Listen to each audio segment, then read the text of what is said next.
de 3 ori. E momentul pentru un test de-a lui Nicolae. Așa cum le-am denumit și vorbesc de mine la persoana a treia. Iertați-mă. Nici nu suntem obișnuiți. Trebuie doar să ne sunați la 0773 300 007. Iar astăzi vom afla Așa? ce fel de om erai în liceu. Wow! Mamă, sper să nu-mi iasă tocilar, că sunt toate șansele.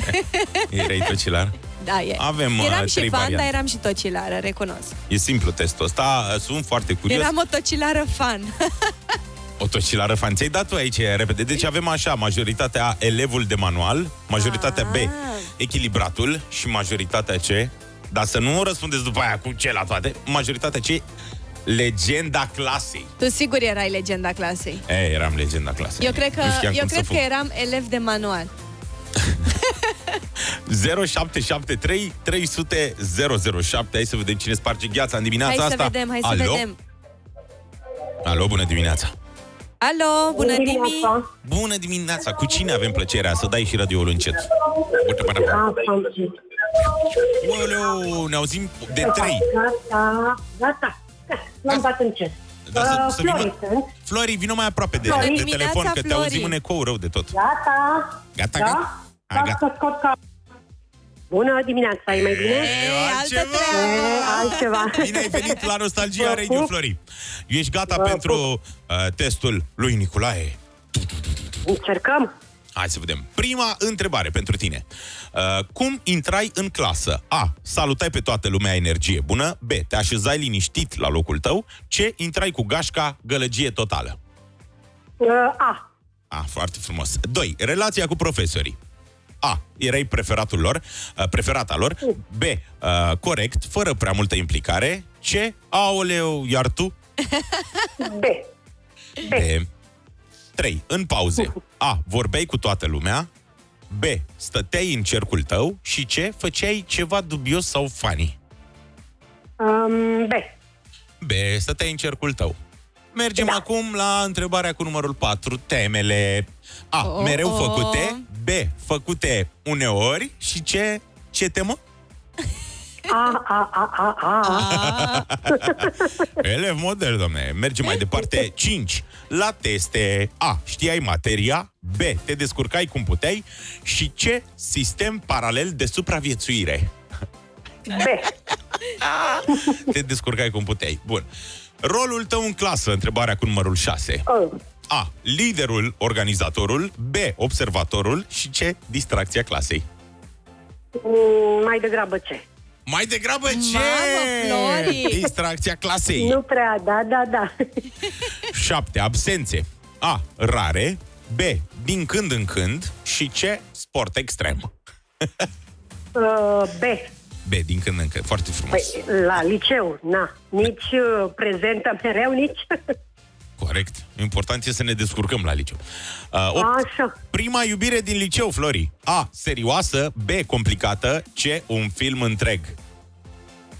Prima iubire este și, de altfel, și soțul. Deci răspunzi A, nu? Serioasă. Da.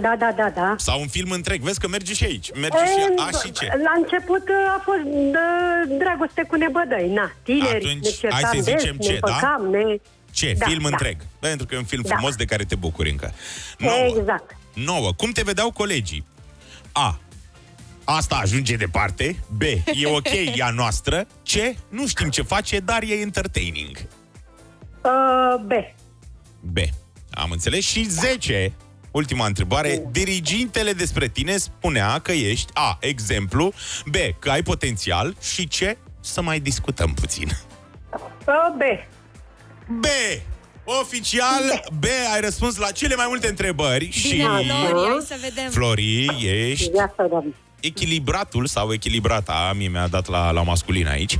Ai trecut prin liceu ca un ninja. Nici prea vizibil, nici absent. Te-ai adaptat la orice situație și ai știut când să fii serios sau serioasă și când să nu-ți pese. Bravo, Flori! Cam sunt de acord în totalitate. Ai văzut că, băi, testele astea reflectă realitatea, adică nu sunt așa la mișto, făcute cu ChatGPT. În schimb, pentru cei care ne-au ascultat și au răspuns la majoritatea întrebărilor cu A, avem elevul de manual, erai genul care chiar făcea lucrurile bine. Organizai, învățai și, surprinzător, nu erai plictisitor. Acum, probabil ești omul pe care toți îl sună când au nevoie de ceva serios. Serios, Anda, face semn că trebuie. Da, mă, vorbește. I-am făcut și eu test în același timp. Ai Uite. numai A. Nu chiar, dar majoritatea A, da. Uite, am preconizat bine. Și majoritatea C, legenda clasei, tu erai motivul pentru care profesorii își pierdeau răbdarea și colegii veneau la școală. Ai făcut show din liceu și, sincer, lumea încă mai povestește de tine. Andrei Nicolae. Nu știu, nu cred. Ți-a și făcut și ție testul ăsta. Flori, îți mulțumim tare mult că te-ai jucat cu noi în dimineața asta. Vă pup, Te aveți o zi pupăm. bună. Flori, îți mai zic un secret acum că ești în direct cu noi. În scurt timp o să dăm startul cardurilor de carburant. Bine. Închidem telefonul ca să aibă toată lumea șanse egale. Corect, mersi mult, la revedere. Mulțumim, Flori, te pupăm.